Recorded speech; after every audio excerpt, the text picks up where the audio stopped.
Hello, this is Emma of EmmaLiveYoga and welcome to this yoga quickie for knees, ankles and the soles of the feet. So this class was requested by Dave M and Dave ST, so I hope this class is beneficial to you. So you're going to need a block, ideally a brick, and you'll also need a small rubber ball. You can use a tennis ball is absolutely fine. So most of the work here will be, it's all standing and it pretty much does what it says on the tin. I'll be focusing on those areas and getting them working with the soft tissue and the muscles and getting everything aligned. So hope you enjoy the class, let me know what you think, and namaste. So bringing the hands to Anjali Mudra as you come to Tadasana, take a few moments to connect with the breath here. Centering. So now I'll take hold of the ball and just bring it to your mat there and bring it to the sole of the foot and just begin to roll the ball around the sole of the foot. Any tender spots, any discomfort, just adjust the pressure. Make sure you're breathing as you do this and try to get some good coverage. So you might try and spread the toes out over the ball. And if you can bear it, just apply some pressure through the sole of the foot onto the ball, or you might even, if you've got a squashy ball like I've got, maybe stand on that ball for a moment and then just shake out the ankle and changing sides. Find the breath, inhale, exhale, and just beginning to roll the ball around the sole, spreading out the toes. So know that all these joints have a connection. The sole of the foot, the plantar region, connects with the ankle and the internal mechanisms of the knee. So just having a hop there on the ball into the tender spots. And now you can stretch out your hamstrings effectively by doing these practices. So now try and, as if you were trying to pick the ball up with your toes, even though you might not pick the ball up, just strengthening the toes there. And now positioning your brick in front of you. And just bring the toes to rest on the brick, heels to the floor, step back with the left leg, keep the legs straight, micro bend of the knees if you need to. You might walk that foot a bit closer in, just until you can feel a stretch there. Keep the chest lifted and then bending back. This takes you into your Achilles. Keep the gaze level as you breathe. And then lifting back up again, changing sides. So toes on the brick, inhale. Lift the kneecap by drawing in the quad. Exhale, relax the shoulders. Stretch through the calf.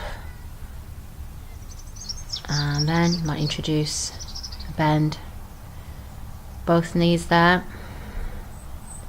Again, keep the chest lifting, shoulders relaxed, gaze level as you breathe. Just opening out that Achilles tendon, straightening up. So just pop in the brick to one side, hands back to Anjali, reconnect with your breath. And then inhale, sit back into Utkatasana, exhale to lift up. It's just warming up the knees now. Inhale, reach back with the sitting bones. Exhale to lift. Inhale, sit back, lift the hands, exhale. So you're trying to take your weight back into the heels. You might hold this one and breathe. Try and get your shins to travel back, and you might be able to lift up the heels there. A little bit of strength work. Take the hands back, fingertips back. And then exhale, bring the heels down. Inhale to lift all the way up. Exhale to circle back, coming back to prayer hands. Steady the breath. Take the feet hip distance apart. Inhale, sit back, bring the hands just above the knees, exhale, come into standing Majariasana cat pose. So inhale, carry the heart forward, belly dips. Exhale, abdomen in, chin to chest. Inhale, heart comes forward. Exhale, abdomen in, Uddiyana Bandha. And just working into the articulation of the spine. Everything nice and warm. Then just roll up through a ragdoll back to Tadasana. Roll the shoulders up, back and down. Continue to lift up through the crown of the head. Steady gaze. So now taking hold of the brick. Bringing it between the knees, the shortest edge between the knees. Continuing our work into the knees in relation to the ankles and the feet. So now inhale, sit back, Utkatasana, chair pose once again, exhale. Keep a good squeeze on those inner knees. So as you inhale, sit back, squeeze, that's it, engaging those adductors, exhale. Inhale to sit back, also use the glutes, so exhale, squeeze the glutes to lift yourself back up. Inhaling to reach back with the sitting bones, exhaling to squeeze to the upright. Inhale to sit back, exhale, pause in here, keep squeezing the block, steady breathing, and then swim the arms back, fingertips back, lift across the sternum, and then inhale to lift all the way up, exhale, back to center. Take the brick from between the knees, stand tall, and once again sit back. This time cup the knees and just begin a gentle circling action. It's good to get the knee joints nice and warm. So pressing the inner knees gently towards each other. Pause to change direction. Inhale, exhale. So having nice strong quads and hamstrings helps to support the knees. I have a knee issue myself, hereditary knee issue. So I do a lot of these practices. So then take the toes out like Charlie Chaplin, or as if you're in first position and doing ballet. Squeeze in that inner meridian line of the inner leg. And then see maybe if you can lift the heels up, drawing them towards each other. You might be a bit wobbly doing this. That's okay. Just start again if that happens, and then lower back down. Walk the feet back towards each other. Exhale as you arrive here, bring the hands to the hips. And just coming towards the back of your mat, step forward with the left leg and come onto the toes of the right foot. So you're kind of on the back of the toes, lifting the chest. This works into the front section of the ankle, an area which very rarely gets opened out. Inhale, lift across the sternum, lift the arms up, shoulder height, have the palms facing down. That's option 1. Option 2 is to float the arms all the way up, palms facing. And you should feel that stretch increase through the ankle. A little bit deeper, you can do a micro bend of that left knee.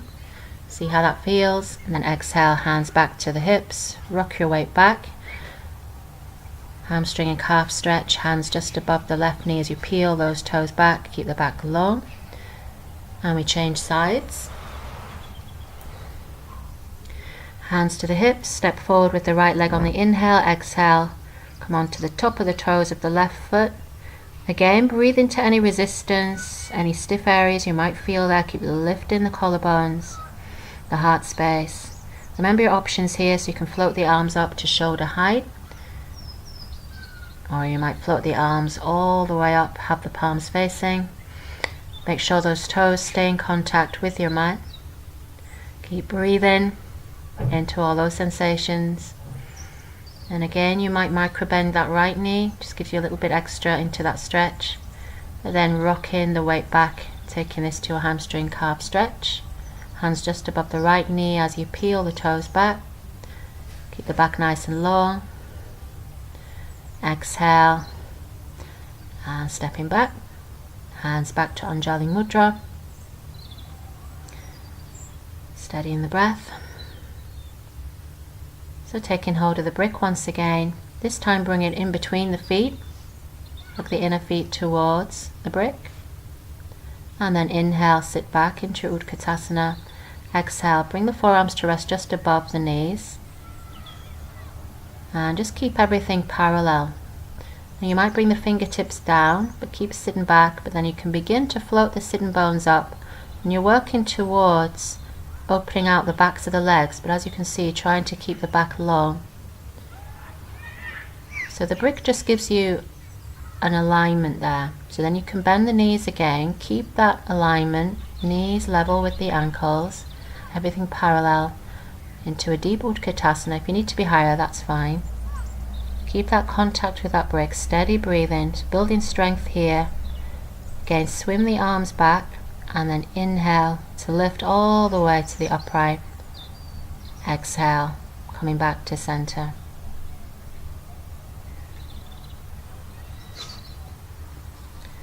So now from this position, bring the heels onto the brick and the toes forward. A little bit more challenging to get your balance here. Try to keep your gaze straight ahead once you've got your balance. Then inhale, float the arms up, out to the sides, level with the shoulders. We're just working here, strengthen the arches, and then we're sitting back into Utkatasana, maybe a little bit deeper, swim the arms back, clasp the hands behind or take the wrists if you can. That's it, so you might begin to let go of the head, lift the arms a little, or continue to lift up, opening out the backs of the legs. We're taking everything through full range of motion. So then reverse clasp the hands, keep squeezing those glutes as you inhale to lift all the way up, open the heart space. Exhale, circle the arms back as you release. Hands back to the hips, taking the heels off the brick now. Should feel a bit strange after doing that. So centering once again. Now bringing the brick between the knees, same as we did before, hands back to the hips. Inhale, swoosh the arms up, exhale to center and then sit back into Utkatasana, hands into prayer. Pavrita Utkatasana, so see if you can take yourself over to that left side, maybe get the right elbow over the leg, but try and keep those knees parallel by squeezing that brick. Inhale, come to center, exhale, arms out, and then come into the right side. The exhale, try and roll that right shoulder back, press the palms of the hands into the center of the chest, keep those knees squeezing. Inhale to center, exhale, lift up, inhale, stretch, exhale, circle the arms back. Removing the brick from between the knees. Bring the feet together or hip distance. Steadying the breath as we close our practice, bowing the head. So I'll leave you with this thought from Yiga Gore. Yoga is not about touching your toes, it is what you learn on the way down. So I hope you've enjoyed that practice and hope to see you soon. Bye bye.